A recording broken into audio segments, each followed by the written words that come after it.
Last night I heard there was a chant, usually it's Husker Power, Husker Power. Well, last night I heard it was with each other, for each other. I never heard it because I was so focused.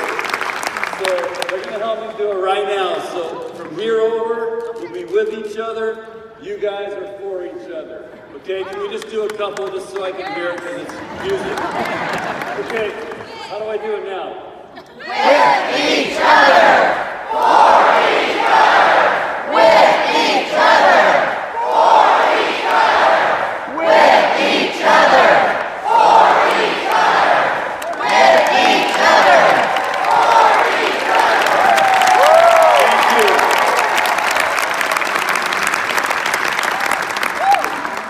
That's what this team was all about. So I have a question for you. How many of you, back in August, we're thinking, you know what, this team's going to win a national championship. Raise your hand. No way. Okay. I sure as heck did. So I want to take you through the story, how we got to this point. So, had to hire a new staff. We had essentially 5 new players, 4 freshmen.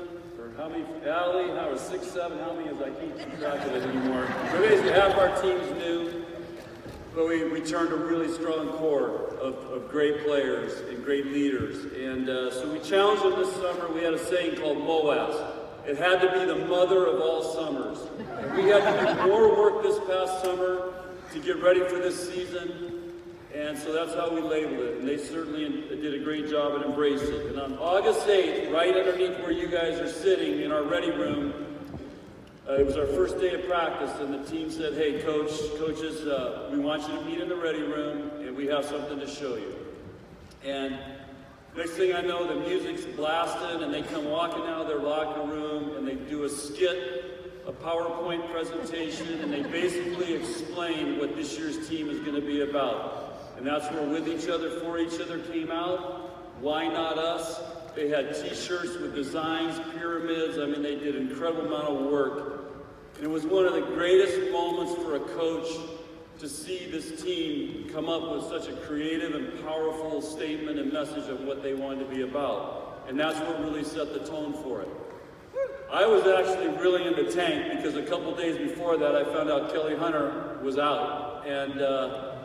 And nothing to do with volleyball, but she had an injury that she was going to be out for several weeks, so that kind of put a damper on the start of the season. But it allowed us to really work hard, and we went down to Florida, and we didn't know what to expect, and we could have won both matches down there. It was really close, and we came away from that tournament thinking, you know what, this team has a chance to be pretty good. And then, of course, we go and lose to Northern Iowa. Everybody thought the NCAA committee gave us a 5th seed because we lost to Northern Iowa, who beat the champion of the ACC, who got 6 teams in. So I guess that was a pretty crummy loss. But more importantly, we're playing UNO in the last match of that tournament. We're in the last game, we're blowing them out, and Brianna goes down and hurts her ankle. And I'm like, oh my gosh. And we're going to Penn State 6 days away. So that was not a great tournament for us and not a great deal. But sometimes when you hit bottom, and sometimes when you think you're down the lowest or you're injured and you have to be tough and come back, we go to Penn State and beat Penn State 3-0.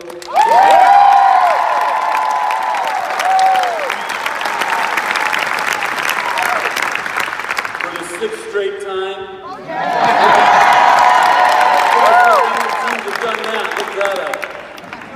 And Brianna Woolman, we weren't even sure she could play, and I didn't want to play her because I'm just thinking, okay, there's no way she's going to be able to play a 5-gamer. And she goes, Coach, I'm playing. It's my last shot at Penn State.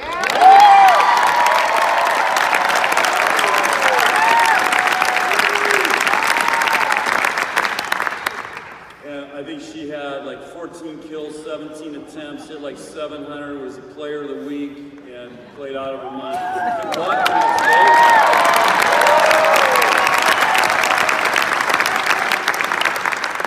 That just shows you how much heart this team has. And then right after that, we had to play 3 more top 10 teams in the next 10 days. And we happened to beat all those teams. So here we are, 4-0 in the Big Ten, and all of a sudden now we think we're pretty good. And of course, we go to Wisconsin, like right after that, our 5th top 10 team in another week, and we lose there, and Wisconsin played great, and they beat us. And it was the only time, for those of you that follow volleyball and listen to what we talk about, what's important, it's the only time all year we lost the serve and pass battle, and we lost that match. And if you watched last night, I guarantee you, not only did we win the serve and pass battle, we blew them off the court.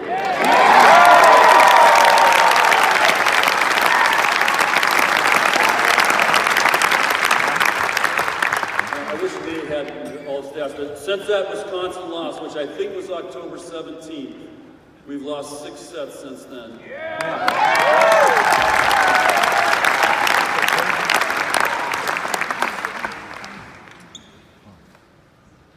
Anyway, once we beat those guys, or those teams, I'm starting to think, okay, how good are we really? And is it the Big Ten down, or are we just that good? So I did a stat comparison for the last 5 years. We've had some great teams, 2 Final Four teams, a national championship team. Anyway, I compared the stats, and this team across the board in every statistical category was playing at a higher level than any team in the last 5 years.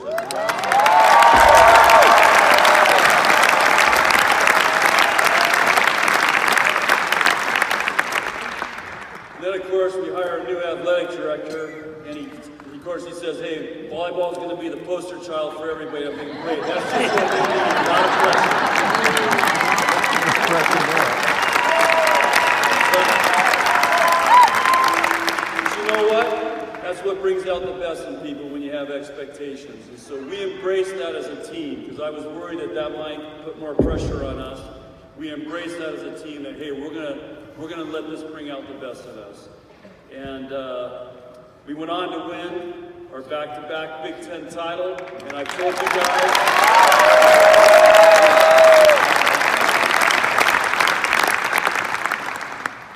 you guys, I think winning a Big Ten is harder than a national championship. I mean, we had to win 6 matches in a row. In the Big Ten, you got to do it over 10 weeks, and it's tough. And we played more ranked teams in the Big Ten than we did in the NCAA tournament. So Big Tens are tough to win, and especially doing it back-to-back is an amazing accomplishment.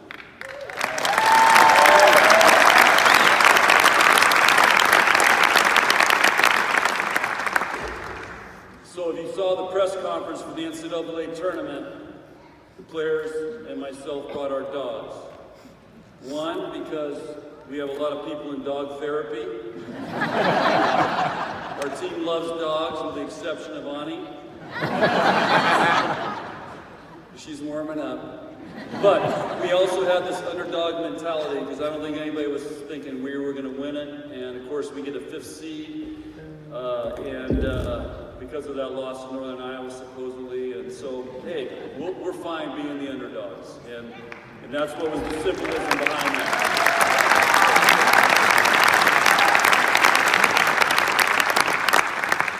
But what that really is a good, great reflection of what this team's about. They've adopted these things, and this is how they roll. They've been a lot of fun. They're very creative, and they do this as a team and together. And that's what's been that's why this season's been so much fun to coach this group. Anyway, we got to go to Lexington, played a great match there, and of course, last however many days we've been down in Kansas City, but we broke a record. We hold all the attendance records now. Now we hold it in Kansas City.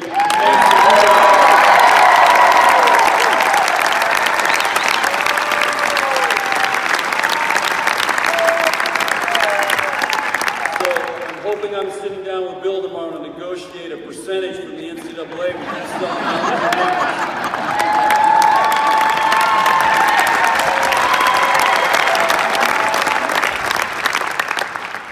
Anyway, it was awesome. Over 18,000 for volleyball, and I mean, literally the whole United States. Based on the number of texts I've gotten from people, I have no idea where they're from or who they are. But my phone is blown up. It doesn't even work right now.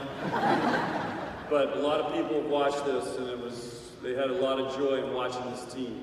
And I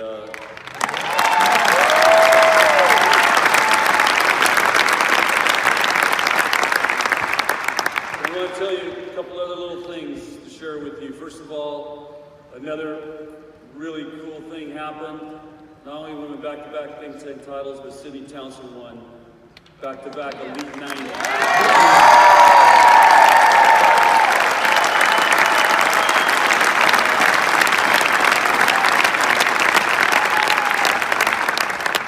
I can't tell you how awesome it is to be at they have a Final Four banquet on Wednesday night, and all 4 teams are in there, and we went to this really cool theater downtown Kansas City, and we're there with Stanford, Penn State, and Florida. I can't tell you how good it feels when a Nebraska student athlete gets that award as the best GPA of all the Final Four teams, and Stanford's sitting right next to it.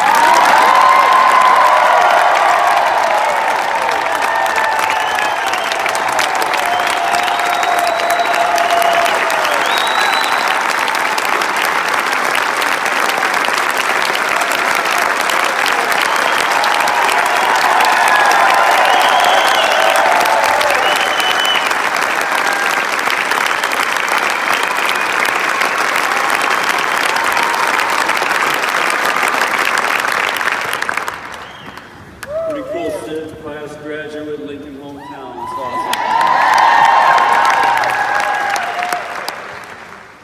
Okay, this one I'm going to try not to get emotional on, but I'm a proud first-generation college graduate, and I made a promise to Brianna when she came here she would get her degree. And yesterday we were at practice, and Chris Panikin, I don't know if he's here, but we're finishing practice, and the NCAA tells you when you get on the court, when you have to get off, you're on this clock, and they're saying, okay, your time's over, you got to get out. And Chris says, no, we're going to look up at the big screen in the arena, and here's the chancellor announcing Bree at graduation over in PBA, and we're watching it up there.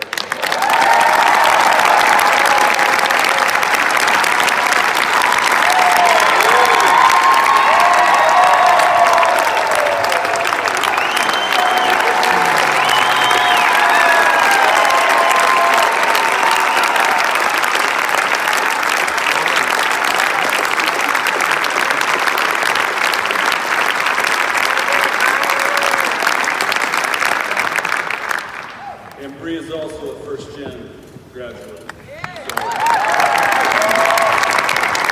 it's a very, very powerful moment yesterday for our team and for our coach, for me personally, to see somebody accomplish that. And then to go on to win a national championship just puts it over the top. So, and I got to brag about Bree because, you know, they give out all these awards. And you know, it's never fair, but Bree went up against all these All-American great middle blockers, supposedly, in this tournament, and kicked their butts on the ball.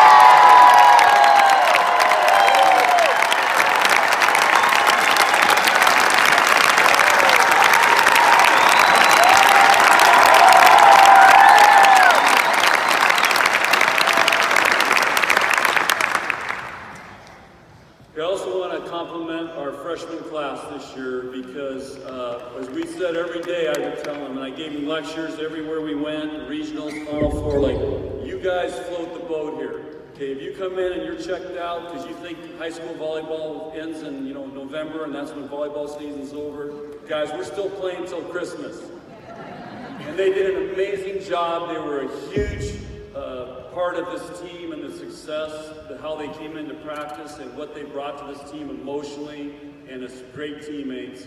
So I want to recognize our freshman class with Allie.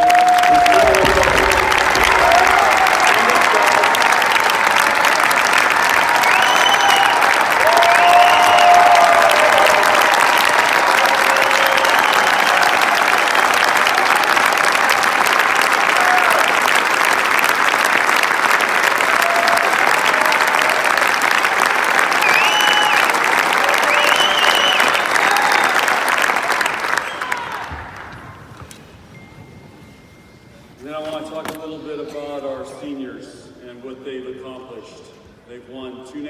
championships. They've been to 3 straight Final Fours. They've won 2 big championships. So they're leaving with technically with 4 rings, and they've done an amazing job. They've been great leaders, they're great students, and great representatives of Nebraska volleyball. So seniors, stand up.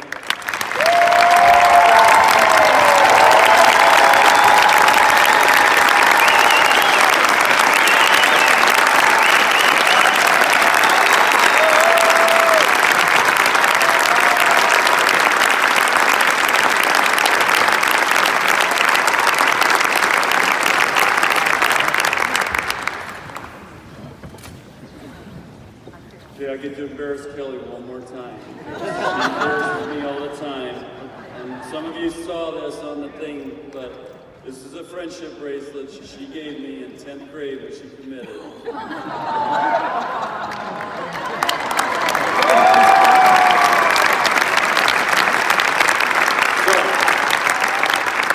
you gotta do what you gotta do in recruiting, you know?